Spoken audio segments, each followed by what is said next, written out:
안녕하세요, 제임스입니다.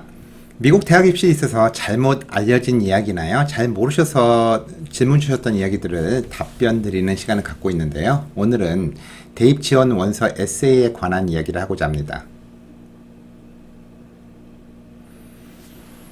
에세이는 대입 지원에 있어서 대학 측에 여러분 자신에 대해서 긍정적이고 인상 깊게 만들어줄 수 있는 매우 중요한 도구이자 기회이기도 합니다.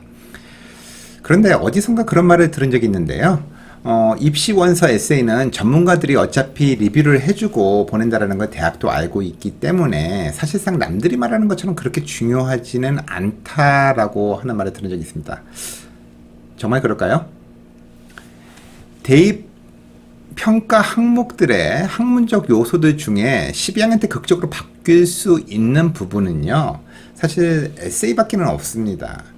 학교 성적이나 SAT 점수 등은 이미 받은 상태고, 물론 학교 성적이야 졸업 시 좋은 점수를 유지해야 하겠습니다만, 사실상 이미 나온 점수로 거의 결정되지 12학년 때 조금 더 잘한다고 큰 영향을 줄 수는 없을 것이기 때문입니다. 그러나 반면에 에세이는 입시 평가에 있어서 학교 성적만큼이나 중요한 부분을 차지하고 있으면서도 12학년 초에 원서를 준비하며 충분히 결과를 낼 수 있는 시간 대비 효용이 가장 큰 요소라고 할 수 있겠습니다. 그러나 아까 의문을 제기한 것처럼 논술 시험 같이 따로 시험을 보는 것도 아니고 학생이 쓴 것을 이미 다른 사람들도 하여금 충분히 리뷰를 하고 보내는 에세이가 무슨 객관성을 갖겠냐고 말씀하시는 분들도 있겠습니다만, 대학 지원 에세이는요, 글짓기 시험이 아닙니다. 한편에 잘 쓴 글을 읽고 입시 사정관들이 장원을 뽑는 그런 시험이 아닌, 특정 대학을 지원하는 지원자가 대학에다가 자신에 대해서 어떤 학생이라는 것을 설명을 하고 그로 인해서 강렬한 인상을 갖게끔 어필할 수 있는 그런 도구인 것입니다. 종종 많은 학생들이 이 퍼스널 스테이먼트를 쓰기 위해서 고민하는 걸 보게 되죠. 좀 강렬한 이미지를 주고 싶은데 자기는 지금껏 살면서 어렵거나 극적인 순간이 거의 없어서 쓰기가 참 애매하다고 투덜거리곤 하는데요. 여기서 말하는 인상적인 에세이가 아버지의 사업 실패나 가족의 죽음 같은 드라마틱하고도 극적인 요소가 있어야만 하는 것은 아니라는 것을 분명히 말씀드리고 싶습니다. 입시 사정관들에게 인상적인 글이라는 건요, 지원자에 대해서 긍정적인 인상을 전해줄 수 있으면 그것이 바로 인상적인 에세이가 될 수가 있습니다. 대학 신입생 선발은요, 불굴의 의지로 모든 역경을 이겨낸 드라마 주인공을 찾는 게 아닌, 우리 학교에 오면 적응을 참 잘하겠다 하는 싶은 학생을 찾는 것입니다. 따라서 여러분들의 생각과 바람을 솔직한 어조로 잘 설명하는 게 중요하죠. 또한 한 번에 에세이를 완성하려고 하셔도 안 됩니다. 많은 학생들이 시작은 방학 전부터 했으면서 원서 마감이 코앞에 다가올 때까지 잘 마무리를 못 짓는 경우가 종종 있는데요. 원래 글이라는 게 마감이 다가와야 불이 붙는 경우도 있습니다만, 여러분들은 연재 창작글을 쓰시는 작가도 아니고요, 수험생입니다. 너무 한 번에 그럴듯한 글을 쓰려고 하지 마시고 일단 쓰셔야 합니다. 그리고 계속 고쳐 쓰시기 바랍니다. 알아요. 쓰는 것도 어렵지만 다시 쓰는 것은 훨씬 고통스럽다는 거 잘 알고 있습니다. 그렇지만 계속 고쳐 쓰시기 바랍니다. 얼마나 열심히 고쳐 썼느냐 하는 거는요, 나중에 완성된 글을 보면 본인도 알 수 있을 겁니다. 에세이 한 개만 정성 들였으면 나머지는 복사 붙이기 하면 되기 때문에 그다지 시간이 걸리지 않는다? 일반적으로 커먼 어플리케이션 에세이 같은 경우는요, 하나의 에세이로 커먼 어플리케이션을 사용하는 다른 모든 대학들의 공통적으로 사용되므로 당연한 얘기가 될 수 있겠죠. 그렇지만 그 외 서플리먼털 에세이의 경우에는 학교마다 주제가 다르기 때문에 결코 자신의 다른 에세이를 카피할 수는 없습니다.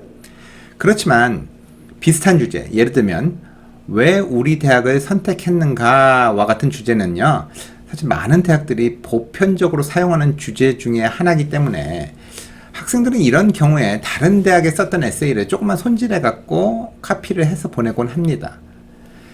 그러나 에세이의 대부분을 다른 대학 에세이에 썼던 부분을 가져와서 쓴다면은 그 내용은 결코 특별하거나 그 대학의 구체적이지도 않은 내용일 수밖에 없을 것입니다.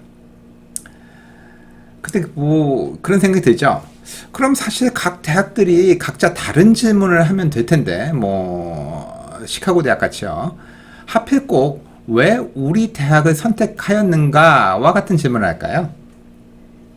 이렇게 질문하는 이유는요, 두 가지로 나누어서 생각해 볼 수가 있는데요.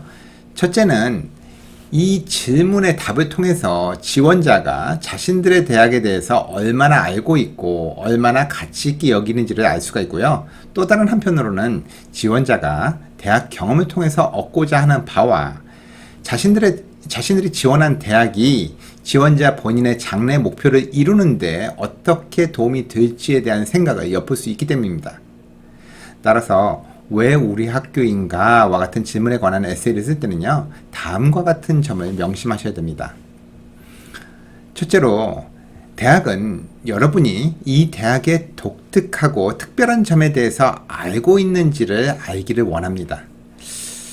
학교의 역사나 가치, 구체적인 학습 방식 등에 대해서 한 번쯤은 생각을 해보고 넘어가셔야 될 겁니다. 둘째로, 대학은 학생 여러분이 자신들의 학교에 잘 맞을 거라는 그런 확신이 필요합니다. 여러분의 관심사가 이 대학의 강점과 일치를 하는지, 여러분이 대학에 어떻게 기여할 수 있는지 등에 대해서 고려를 해보셔야 됩니다. 결국에 대학은요, 자신들 대학이 여러분들에게 잘 맞는 대학이 되기를 원합니다. 여러분이 대학에서 원하는 것을 제공해 줄 수 있는 대학이 되고 싶어 하고요. 여러분의 장래 성공에 기여해 주고 싶어 합니다. 따라서 대학은 여러분의 에세이에서 이러한 내용들을 발견하기를 원합니다.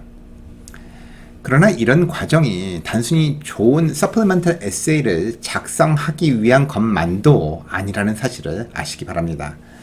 사실 이러한 과정을 통해서요, 여러분은 여러분들이 선택한 대학에 대해서 좀 더 세심하고도 깊이 있게 관찰을 할 수 있게 되고요. 또한 만약에 특별히 관심이 가는 프로그램을 발견하게 되면 나중에 학교를 시작했을 때 보다 구체적이고 명확하게 방향을 설정할 수 있게 됩니다. 또한 일지망 대학에 떨어졌을 경우를 대비해서 설정한 대학들이라 할지라도 그 대학의 장점들을 찾다 보면요, 이 대학도 그다지 나쁘지는 않네 라고 하면서 의외로 괜찮은 대안임을 확인할 수 있게 될 수도 있습니다. 반면에 괜찮을 것 같았던 대학이 자신이 지원해야 할 이유를 도저히 찾지 못하겠고 오히려 적합치 않은 대학임을 알 수 있게 되기도 하겠죠. 다시 말해서 올바른 선택을 하고 있는지 다시 한번 확인할 수 있는 계기가 될 것입니다. 모든 학교가 서플리먼털 에세이를 요구하는 것은 아닙니다.